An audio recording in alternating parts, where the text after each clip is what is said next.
Kondisi ekonomi dunia masih dilanda ketidakpastian dan melihat keadaan tersebut, investor perlu menimbang kembali produk investasi yang dipilih untuk meminimalisir kerugian. Di tengah pemulihan ekonomi global yang ternyata berjalan lebih lambat daripada perkiraan seperti sekarang ini, investasi juga harus semakin jeli. Terlebih lagi bila investasi direncanakan untuk jangka panjang. Seperti diketahui, emas merupakan aset investasi yang serupa dengan properti, yaitu aset real. Sama halnya dengan emas, harga properti juga seringkali disebut selalu naik di masa yang akan datang. Tentu saja kedua aset ini memiliki karakteristik unik yang menawarkan kelebihan dan tentunya kekurangan masing-masing. Lantas, manakah pilihan yang tepat untuk Anda? Selengkapnya akan kita bahas dalam dunia gonjang-ganjing investasi emas atau properti, mana yang lebih tahan banting. Kita lihat dulu di slide yang pertama. Ya, naiknya permintaan emas sebagai aset safe haven terjadi seiring dengan memanasnya konflik di Timur Tengah. Gejolak ini ditandai dengan saling serang antara Israel dengan Iran dan Lebanon. Umumnya harga emas memang meningkat ketika terjadi konflik politik atau perang antar negara. Ketika nilai mata uang tidak stabil karena terpengaruh konflik, nilai emas akan cenderung stabil sehingga dapat melindungi nilai aset. Investor akan mengalihkan sebagian asetnya ke emas dan mendorong permintaannya meningkat.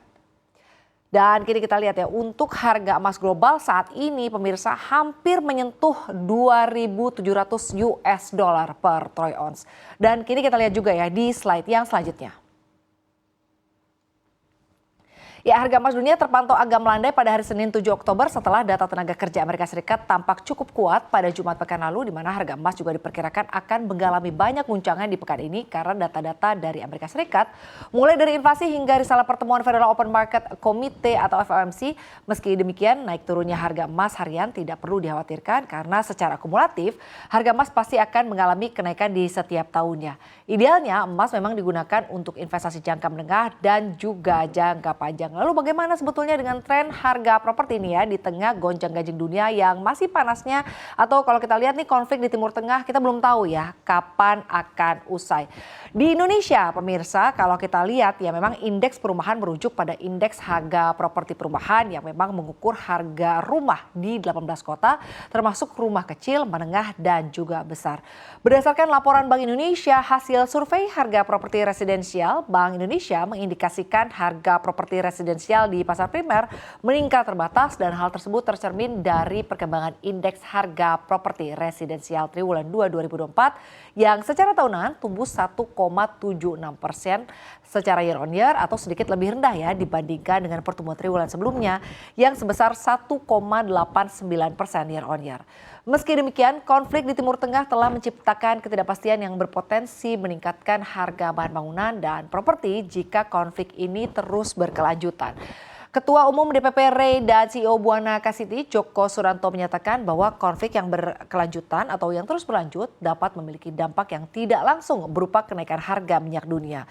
Dan hal ini selanjutnya dapat juga mempengaruhi biaya produksi bahan bangunan, terutama bagi 185 industri pendukung sektor properti.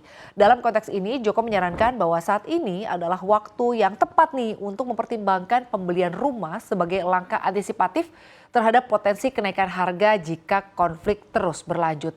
Lalu pemirsa, apa saja sebenarnya plus minus dari investasi di sektor properti maupun investasi logam mulia seperti emas? Kita lihat di slide berikutnya. Ya, keuntungan investasi properti dan harga, kalau kita lihat begitu harga terus naik karena supply dan demand properti umumnya memang memiliki kecenderungan untuk naik nilainya begitu ya seiring dengan waktu, terutama jika dibeli di lokasi yang cukup strategis. Dengan perencanaan yang tepat, properti ini dapat memberikan keuntungan yang cukup signifikan dari apresiasi nilai. Lalu yang selanjutnya, properti ini juga bisa menciptakan pendapatan investasi properti begitu ya, tidak hanya memberikan keuntungan dari kenaikan harga, tetapi juga memungkinkan pemilik untuk bisa mendapatkan pendapatan pasif melalui penyewaan begitu ya. Jadi properti yang kita miliki ini disewakan, jadi kita bisa memiliki pendapatan pasif. Ini tentunya bisa memberikan arus kas tambahan yang stabil di setiap bulannya. Nah, kalau tadi kita bicara mengenai keuntungan, kerugiannya seperti apa? Nah, kerugian berinvestasi properti ini salah satunya adalah mahalnya begitu ya. Mahal salah satu tantangan terbesar dalam investasi properti, di mana kalau dilihat kebutuhan modalnya ini cukup besar. Membeli rumah atau apartemen membutuhkan uang muka yang signifikan dan biaya biaya tambahan seperti perawatan serta pajak properti. Selain itu, pemilik properti perlu mengeluarkan biaya perawatan asuransi dan pajak secara berkala. Jika properti disewakan, ada juga risiko penyewa yang tidak bertanggung jawab sehingga bisa saja menyebabkan kerusakan. Lalu yang kedua, properti ini dinilai kurang liquid ya. Jadi kurang liquid properti bukanlah investasi yang artinya kalau dilihat mudah dicairkan. Proses menjual properti ini bisa memakan waktu berbulan-bulan, bahkan bisa bertahun-tahun tergantung dari situasi pasar. Dan ini tentunya membuat properti dinilai kurang fleksibel jika dibandingkan dengan instrumen lain seperti misalnya emas. Lalu bagaimana dengan keuntungan dan kerugian dari investasi emas? Kita lihat di slide berikutnya. Ya, ini adalah keuntungan dari investasi emas ya. Kalau dilihat keuntungannya adalah salah satunya emas ini sangat liquid. Emas mudah dijual dan juga mudah dicairkan, di mana kalau dilihat ini mudah begitu ya untuk bisa dicairkan menjadi uang tunai kapan saja. Dan ini menjadi salah satu keunggulan emas jika dibandingkan dengan properti, terutama dalam situasi darurat. Yang kedua, emas ini bisa melindungi kekayaan di tengah ketidakpastian. Emas sering dianggap sebagai pelindung nilai saat kondisi ekonomi tidak menentu, di mana ketika inflasi tinggi atau mata uang melemah, harga emas cenderung stabil atau bahkan meningkat dan menjadikannya pilihan yang cukup aman.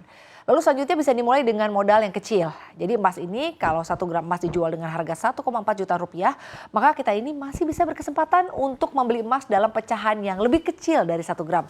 Dan tidak hanya itu, Anda pun bisa membeli emas digital yang modal investasinya mulai dari Rp10.000 saja.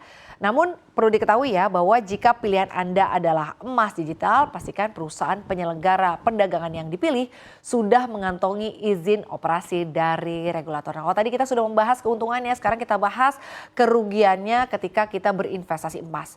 Yang pertama, ini tidak bisa menghasilkan pendapatan berbeda dengan properti di mana emas tidak memberikan pendapatan layaknya sewa properti. Adapun keuntungan hanya bisa diperoleh saat harga emas naik dan dijual kembali dengan harga yang mungkin bisa saja lebih tinggi. Lalu yang kedua, biaya penyimpanan. Jika membeli emas fisik, salah satu resiko dari penyimpanan emas fisik adalah kehilangan atau kecurian. Alhasil, Anda harus mengeluarkan uang demi keamanan aset Anda, sebut saja seperti membeli berangkas atau membayar jasa penyimpanan. Ya pemirsa, jadi sebenarnya pilihan terbaik bergantung pada tujuan investasi dan juga profil risiko Anda. Jika Anda menginginkan pendapatan rutin dan memiliki modal besar, properti tentunya bisa menjadi pilihan yang tepat.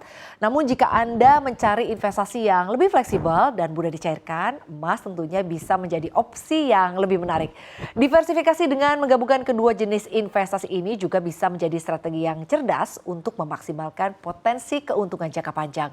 Adapun bisa membeli emas, properti, saham, dan reksadana untuk membangun kekayaan di masa depan.